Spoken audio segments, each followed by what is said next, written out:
Hi, everyone. Welcome to our AI 101 for SMB introduction. I'm Kevin Beck, Senior Technologist from Lenovo, and with me is Maryann Wrenn, North America Brand Ambassador for Lenovo. So we're excited to talk with you folks through this today. Just a brief agenda. We're going to go through what is AI, what does it look like, how we think it can help, what excites us personally, some specific examples, some popular tools and uses. I'm going to go through a little bit on what we mean as Lenovo by AI PC. And then how do you begin that journey, and then some takeaways and resources. So Maryann, when we talk about what AI is and what it looks like today, what comes to mind for you? I think AI seems like this big, broad, daunting, scary thing that businesses feel pressure to incorporate in their business, and they don't know how to. Mm-hmm. Agreed. I think one of the best ways I've come to think about this is it's not just a tool, but it's also not like a strategy. AI is something that has to be incorporated into existing business needs and business flows, right? Not the other way around, right? Exactly. So I know you and I have spoken before about looking at this as sort of a standard business analysis, journalistic, even if you will, sort of like how, what, and why. It's such a broad topic. The need to bring it down to something that people can sort of begin to digest. And I don't look at it as a singular tool, right? It is a large set of things that's kind of a force that's reshaping, or has the potential to reshape, how businesses create, how they operate, how they innovate. And we've got some examples here. But we've also discussed it's not a strategy in and of itself. It's a set of things that people need to figure out how to integrate into their business, right? Right. I think it's a matter of figuring out what problems you want to solve in your business first and addressing that, and then deciding which AI solutions or tools may benefit you the most. Overall, I think AI is helping industries and businesses improve their efficiency and productivity, which in turn obviously improves their business outcomes and helps them scale faster. And I think with AI, it's becoming much more accessible and tailored to fit different industry needs. Mm-hmm. And we see it really easily when we look and talk about generative AI as an enhanced AI tool to use for businesses. Yep, exactly. And we've sort of covered a little bit here. We've got some of the information about, what it is and how it can help people. But let's do the journalistic thing and move on to the next slide and tell us a little bit about why people would want it. What's it good for? In AI, broadly speaking, there's tons of tools and AI enhancements that can help you achieve better outcomes overall. But we also have to think about the competitive advantage. If we're not using it, other businesses are, and it's hard to keep up once you get behind. And with generative AI, with tools like Copilot or ChatGPT, leveraging those are producing some really impressive outcomes for businesses. They're improving overall productivity and tasks that are being completed so that these highly skilled employees are able to focus their time on much more strategic things for the overall businesses. And with here, the numbers you can see are definitely a great result. But generative AI is continuing to grow and improve and become more and more accessible in understanding what we're doing and what we need it to do, and the opportunities are continuing to grow. So I imagine these numbers to, greatly improve very fast. Yeah, exactly. And I think you make a good point that in the beginning, really the ROI, you and I both had this experience when we first started digging into this, that it's not so much that in the beginning, it's doing something that we couldn't do. It's doing some of the mundane things faster that frees us up to be more creative, innovative, to get more work done. Right. One of the examples I personally use in my own experience is leveraging Copilot to help me with my emails. Mm-hmm.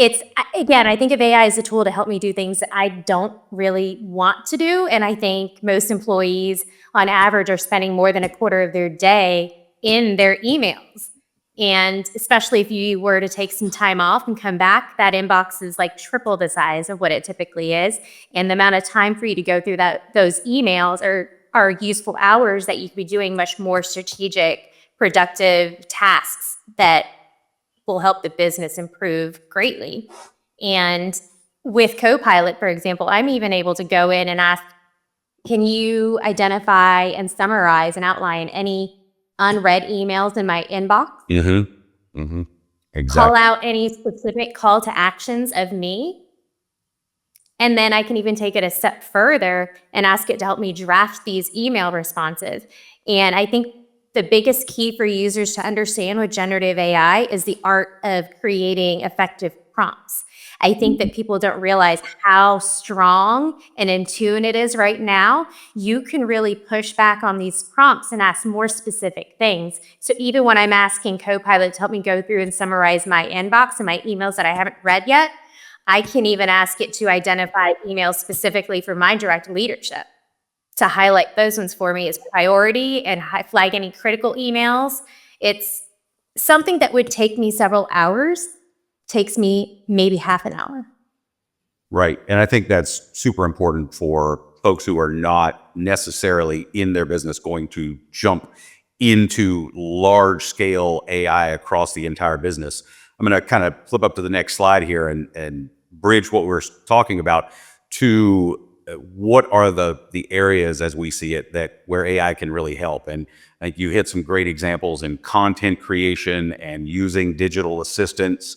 And then I do really think that's the sort of entry point for a lot of folks. Begin to save that time, free up that productivity or increase productivity to the point that you're getting more done.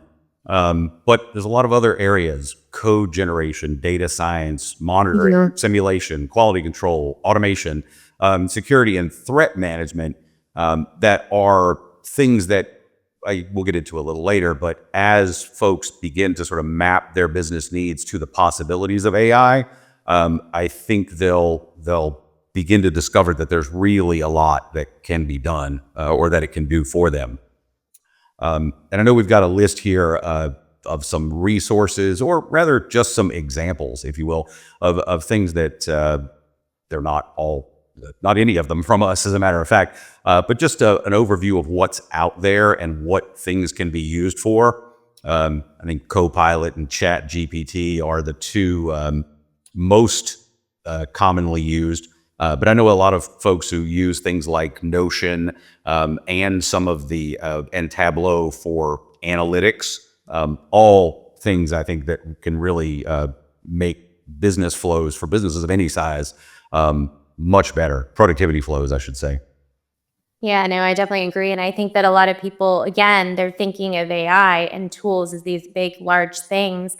But I think if we can share these resources with everybody, they can go and explore and be like, oh, this description fits something that I've been looking for. This is something that can truly help my business. Let me go explore this and see if this is something I should, add into the tools that we're using. Right. 100% agreed. I'm going to move on and take folks a little bit through what we as Lenovo mean by AI PCs. There's sort of like an industry view of that. I think we're highly aligned with it. But let's just talk really quickly about what we mean by an AI PC. First of all, it's not absolutely necessary that everyone have an AI PC to use AI. In fact, a lot of the examples we've given up to this point are cloud-based. AI PCs just take those productivity gains a step further by beginning to let end users do a lot more locally on their machine. There are advantages to that: speed, latency, and also security. I'll get into that a little more later. What we mean by an AI PC focuses on a few core concepts that I just want to clear up front. I think everyone's familiar with a GPU and a CPU in a PC, but modern, as in 2024, 2023, 2024, and 2025, AI PCs all have something called an NPU, which is essentially a piece of processing that is specifically optimized for the type of math that is most commonly used in AI workloads. The speed or the efficiency, if you will, of NPUs is measured in TOPS, trillions or tera operations per second. And the graphic here, I think, is one of the simplest ways we've been able to show the advantage. In a typical PC daily business workload, everything is running either on a CPU or a GPU. Sort of summarize all that under CPU here. But in the new world of AI PCs with NPUs, we've got things like Windows Studio effects, enhanced security, and other things that, other applications that will over time be NPU optimized that can be offloaded to the NPU and free up CPU time to make your overall computing day more efficient. So when we talk about AI PC, just briefly, there are 5 aspects of that we focus on. One is using those personal intelligent agents, things like ChatGPT, Copilot, and others, with natural interaction, meaning you speak to it or type to it in your natural language. You don't have to be a programmer. And the ability to have that learn over time and be personalized to you. And then also the introduction of a personalized knowledge base, a secure way to have that chat agent and other AI applications pull in things that you want to have it pull in that make the output more personalized to you. The heterogeneous computing we've already discussed, a mixture of CPU, GPU, NPU, the different applications using the different types of computing to optimize and make the whole thing more efficient, and an open ecosystem. What we mean by that is the ability to use the AI applications of your choice. We showed an example of a dozen or so. There are many of them out there, and that's what we're targeting, is that open ecosystem, making sure that that our PCs can use just about anything that people want to use. And then, of course, underlining all that with privacy and security protection. Both in the form of having the data be local and the processing be local, security advantage of that, and also with new and enhanced security software that takes advantage of the NPU and can work more efficiently. So when we summarize all that together, the previous 5 are the specific technical aspects of it, but what do we want it to bring to the end users? And our focus across all of our AI efforts is to have that output and to have that process be as personalized as possible, of course, as productive as possible, and also as protected as possible. And finally, just a little bit of clarification. What is a Copilot Plus PC and what is a Lenovo Aura PC compared to an AI PC? So as Maryann mentioned, and I think most of you are aware, there's Copilot. That's just Microsoft's general cloud-based AI assistant. A Copilot Plus PC is a category of PCs have an NPU of at least 40 tops, of which we, as well as others, have announced many in the past year. And once it meets that threshold, it sort of unlocks additional features in Windows, things like Windows Studio effects, Live Translate, and some other things. Further to that, we, as Lenovo, have also released some Aura Edition laptops, which is a further subset of that.